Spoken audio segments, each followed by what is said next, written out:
kita mau balik lagi kepada apakah apa yang disampaikan oleh kawan-kawan mahasiswa BEM ini tidak beretika atau tidak punya tata krama, tidak. Bahkan saya menganggap saya jempol dua tangan. Itu adalah kritik yang tidak sarkas dalam tanda petik langsung menjudge pribadi, tapi ini adalah ungkapan metafora yang ingin menyampaikan komunikasi kepada publik. Ini presiden itu kebijakannya tidak pernah sejalan gitu. Kalau presiden katakan akan memperkuat KPK, itu faktanya memperlemah. Kalau presiden mengatakan tidak akan impor, itu faktanya import. Kalau presiden itu mengatakan tidak akan utang, itu faktanya utang. Dan terakhir utang sampai 6.500 triliun, itu belum utang BUMN. Dan terakhir laporan audit BPK di tahun 2020, BPK sendiri menyimpulkan kondisi utang kita mengkhawatirkan. Beberapa parameter atau indikator makroekonomi kita bermasalah.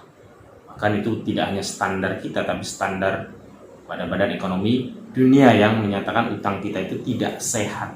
Kemudian Presiden katakan akan menciptakan lapangan kerja, bahkan kalau tidak salah 10 juta lapangan kerja. Yang terjadi adalah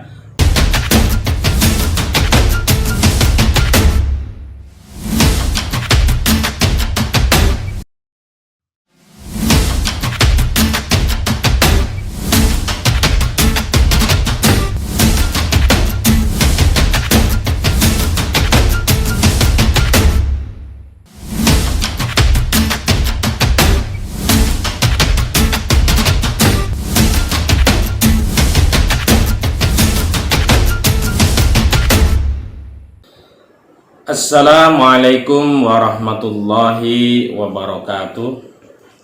Alhamdulillahirabbil alamin. Bagaimana pemirsa? Mudah-mudahan dalam kondisi sehat di tengah situasi pandemi. Kita semua diberi perlindungan oleh Allah Subhanahu wa taala agar tetap bisa menjadi khalifah fil ard, makhluk Allah di bumi yang punya tugas mulia, mentaati Allah Subhanahu wa taala dan memakmurkan bumi. Jokowi the king of lip service. Nampaknya isu tentang Jokowi the king of lip service ini belum berakhir. Setelah juru bicara presiden, Saudara Fajrul Rahman, menanggapi dengan mendorong pertanggungjawaban terhadap kritik dari mahasiswa BEM UI kepada pihak rektorat. Dan setelah pihak rektorat memanggil BEM UI dan menyatakan apa yang dilakukan oleh BEM UI tidak sejalan dengan aturan dan norma yang diatur di dalam kampus, ternyata isu ini menggelinding bak bola salju. Sejumlah badan eksekutif mahasiswa justru ikut bersuara memberikan dukungan terhadap apa yang dilakukan oleh BEM Universitas Indonesia. Sebut saja BEM UGM juga akhirnya memberikan gelar juara umum kepada Presiden Joko Widodo atas ketidaksesuaian antara perkataan dengan perbuatannya. Dan sejumlah BEM juga ikut menyuarakan hal yang sama. Misalnya yang di Solo juga menyuarakan hal yang sama. Dan uniknya di Kendari, di salah satu agenda Kadin yang rencananya akan dihadiri Presiden Joko Widodo, telah beredar viral kabar sambutan bagi the king of lip service. Dan bahkan Rektor UI malah menjadi bulan-bulanan netizen karena sebab kritikan mahasiswa UI ini. Kemudian publik mengetahui ternyata Rektor UI Arief Purnomo ternyata menjadi salah satu wakil komisaris BUMN, tepatnya Bank Rakyat Indonesia. Dan konon kabarnya gajinya luar biasa, 1,2 miliar per bulan, informasinya demikian. Karena derasnya isu Jokowi the king of lip service, Sampai-sampai akhirnya Presiden Joko Widodo menanggapi langsung kritikan dari mahasiswa Badan Eksekutif Mahasiswa Universitas Indonesia. Ada beberapa statement yang kemudian disampaikan Presiden Joko Widodo. Di antaranya Presiden juga mengeluhkan karena selama ini sudah terlalu sering mendapat kritikan. Bahkan beliau sendiri yang menyebutkan di antaranya seperti kelemar-kelemar, bebek lumpuh, otoriter, bapak pipang, dan sampai akhirnya soal the king of lip service. Presiden menyatakan ini bagian dari kebebasan berekspresi mahasiswa sehingga pihak rektorat tidak perlu melarangnya begitu. Namun yang menarik adalah statement di akhir, di mana Presiden Joko Widodo menekankan pentingnya tata krama dan kesopanan. Itu artinya Presiden Joko Widodo mengkritik balik BEM UI, yang bisa kita simpulkan bahwa kritikan dari BEM UI yang menyatakan Presiden Joko Widodo sebagai the king of lip service adalah tindakan yang tidak bertata krama, tidak bersopan santun. Dan terakhir, Presiden juga menghimbau agar energi masyarakat fokus untuk menghadapi pandemi COVID-19.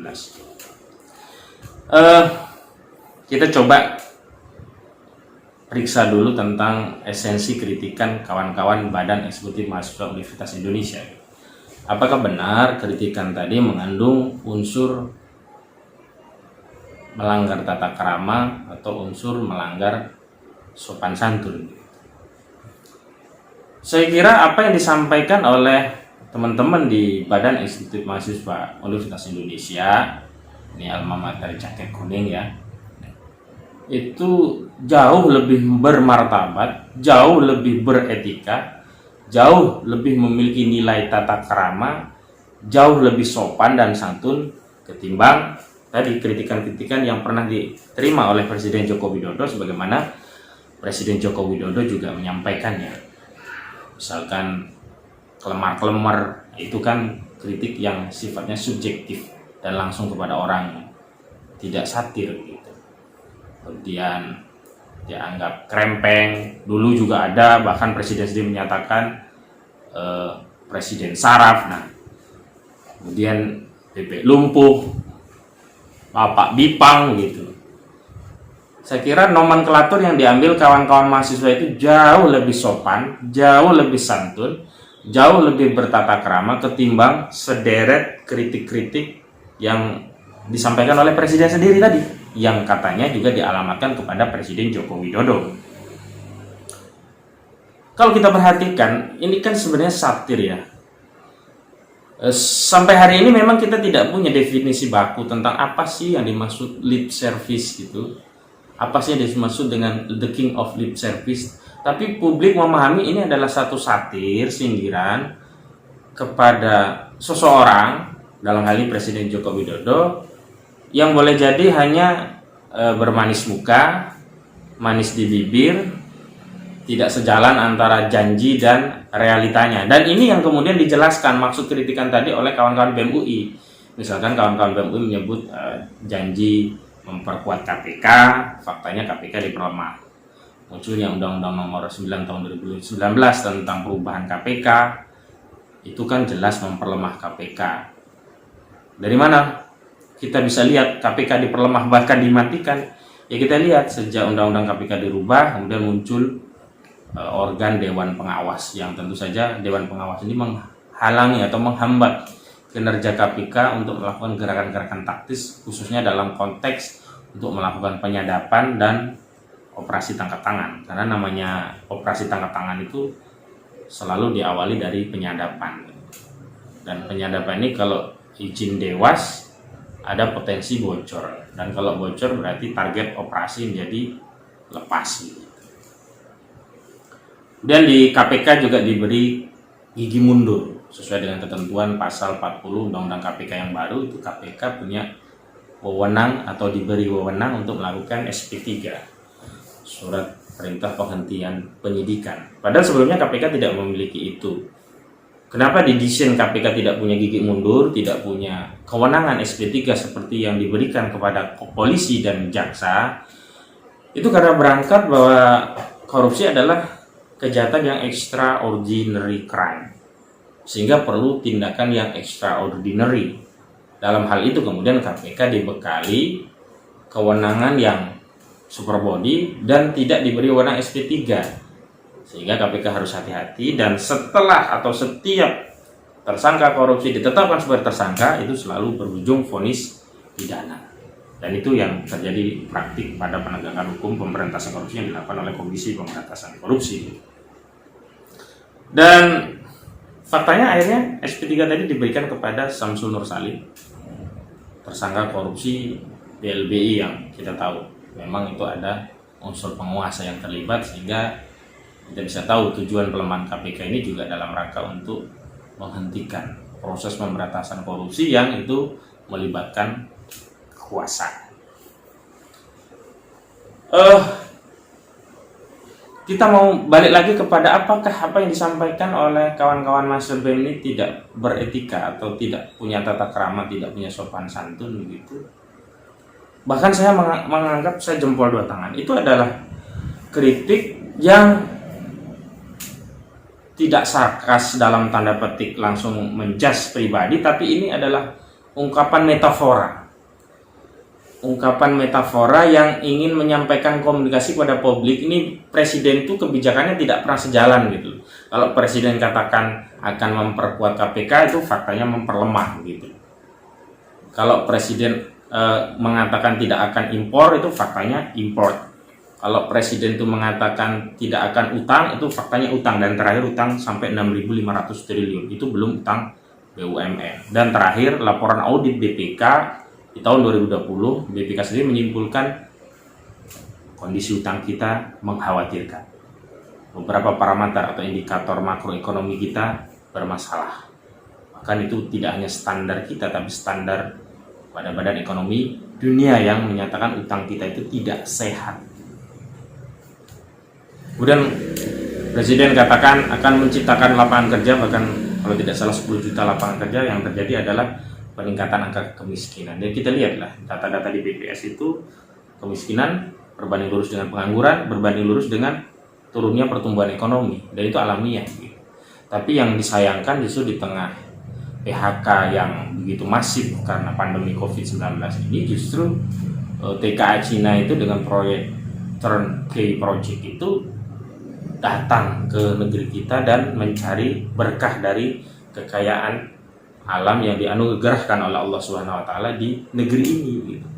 Semestinya kan kekayaan yang Allah limpahkan di negeri ini untuk memakmurkan bangsa ini. Tapi kenapa justru yang makmur itu adalah TKA Cina, sementara warga bangsa kita justru terlunta-lunta. Jadi dalam setiap statement yang disampaikan presiden itu ada paradoks gitu. Jadi antara statement dengan realisasi itu berbeda. Makanya bisa diungkapkan ini sebagai bahasa ketika berstatement itu adalah lip service gitu. Manis di bibir gitu. Kalau orang Jawa bilang lambe lamis gitu. Dan makanya wajar kalau UGM, kawan-kawan di mahasiswa di UGM Universitas Gadjah Mada kemudian juga ikut memberikan gelar kepada Presiden Joko Widodo sebagai juara umum ketidaksesuaian antara perkataan dengan perbuatannya. Perkataannya rindu di demo misalkan, kenyataannya begitu di demo pergi dan meninggalkan rakyat yang mengadu kepadanya. Bahkan ketika didatangi ulama justru pergi, dan hari ini juga begitu. Ulama justru dikriminalisasi di tengah pandemi. Ada statement dari Presiden Jokowi juga yang menyatakan bahwa ini adalah bagian dari belajar berekspresi mahasiswa. Saya malah tidak melihat kawan-kawan BEM UI itu sedang belajar berekspresi, tapi bahkan mampu mengambil bahasa komunikasi tingkat tinggi sehingga ekspresi pendapatnya itu mampu memantik publik untuk berdiri bersama BEM UI. Ini yang menarik gitu. Padahal itu hanya dari unggahan Twitter gitu. Dan saya kira terlepas ini ada suasana kebatinan yang sama lah ya antara kawan-kawan BEM dengan rakyat, bahwa hari ini apa yang disuarakan oleh kawan BEM di UI itu adalah juga suasana kebatinan yang dirasakan oleh segenap rakyat. Maka ketika BEM UI menyampaikan kritik yang sejalan dengan nurani suasana kebatinan rakyat, otomatis ini ada tuning gitu, ada interaksi yang hangat antara BEM UI, kawan-kawan mahasiswa dengan masyarakat, dengan rakyat.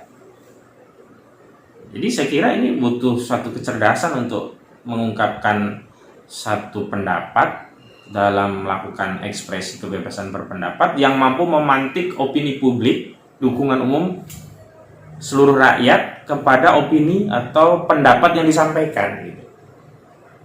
Dan dalam bahasa semiotika, bahasa simbol itu simbol-simbol yang dilukiskan atau digambarkan pada poster yang diedarkan oleh kawan-kawan BEM UI itu adalah bahasa semiotik tingkat tinggi.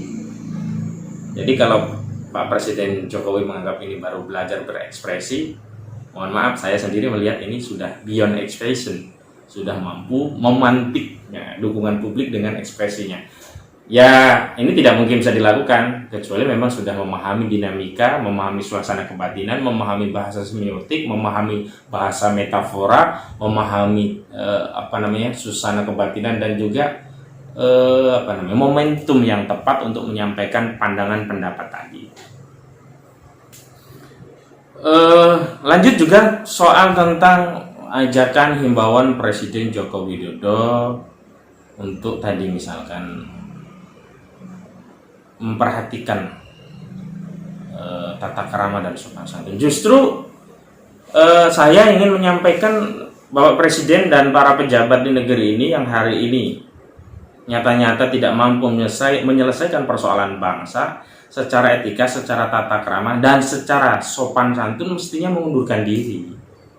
Karena sudah ada ketetapan MPR nomor Romawi 6 tahun 2001 itu yang menyatakan kalau pejabat presiden dan seluruh pejabat negara lainnya itu tidak mampu menjalankan amanat, gagal menjalankan tugas begitu, ya mengundurkan diri gitu. Sudah gagal tapi maksa ingin tetap menjabat, bahkan minta tiga periode. Enggak sopan banget tuh, enggak bertata krama banget tuh. Jadi semestinya kalau punya tata krama, paham gagal, menyadari kesalahan, menginsafi diri dan mengundurkan diri.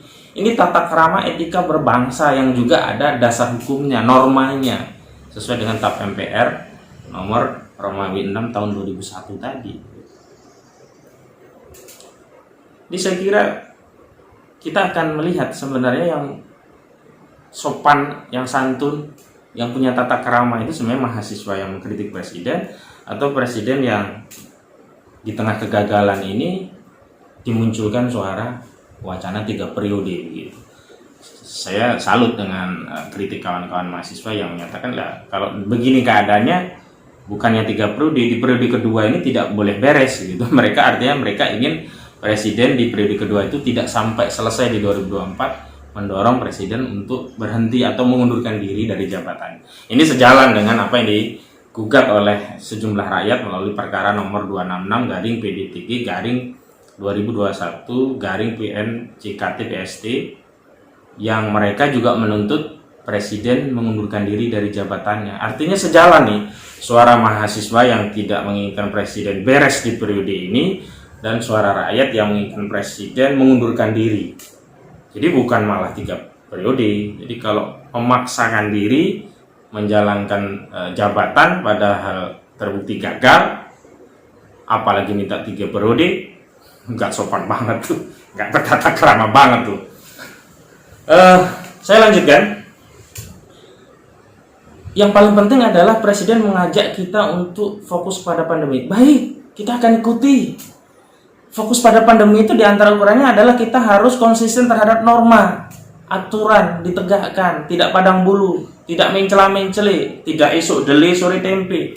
Lah baru beberapa waktu yang lalu justru jangankan di tingkat rakyat, tingkat presiden wakil presiden itu tidak nyambung gitu loh visi untuk menghadapi pandemi. Presiden katakan tidak boleh keluar kecuali mendesak karena situasi pandemi ini mengkhawatirkan. Sementara Wapres Ma'ruf Amin menyatakan dipersilahkan berwisata asal mengikuti protokol kesehatan. Nah, ini penanganan pandemi dengan statement seperti ini apa maksudnya gitu? Fokus menghadapi pandemi seperti ini. Kemudian apakah fokus menangani pandemi itu dengan cara memenjarakan ulama? Misalkan Habib Muhammad Rizik Syihab kan dipenjara alasannya awalnya kan pandemi. Alasannya kumpul-kumpul melanggar protokol. Sementara pada saat yang bersamaan menantu presiden Bobi Nasution melanggar protokol kesehatan saat kampanye pilkada di Kota Medan, tidak dipersoalkan. Anak Presiden Joko Widodo Gibran Rakabuming Raka melanggar protokol kesehatan pada pilkada Solo juga tidak dipersoalkan. Bahkan presiden sendiri waktu membuat kerumunan di NTT, bahkan ada yang teriak 3 periode diberikan jaket, juga tidak dipersoalkan.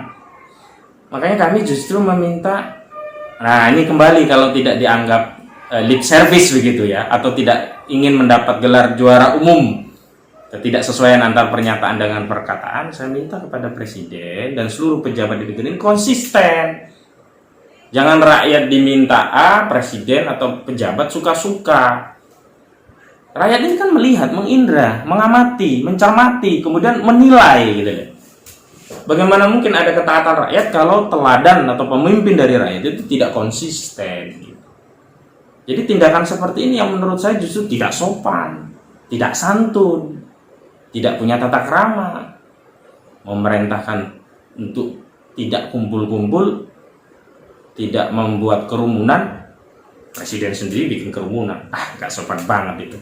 Baik, itu saja yang ingin saya sampaikan. Mudah-mudahan kritik membangun ini bisa diterima sebagai bagian daripada untuk memperbaiki kondisi bangsa. Memang benar kita dalam kondisi pandemi, tapi sekali lagi kita butuh teladan kepemimpinan dari pemerintah, dari pejabat negara. Dan kalau memang tidak punya teladan, sebaiknya memang etikanya, tata keramanya, sopan santunnya adalah mengundurkan diri. Wassalamualaikum warahmatullahi wabarakatuh.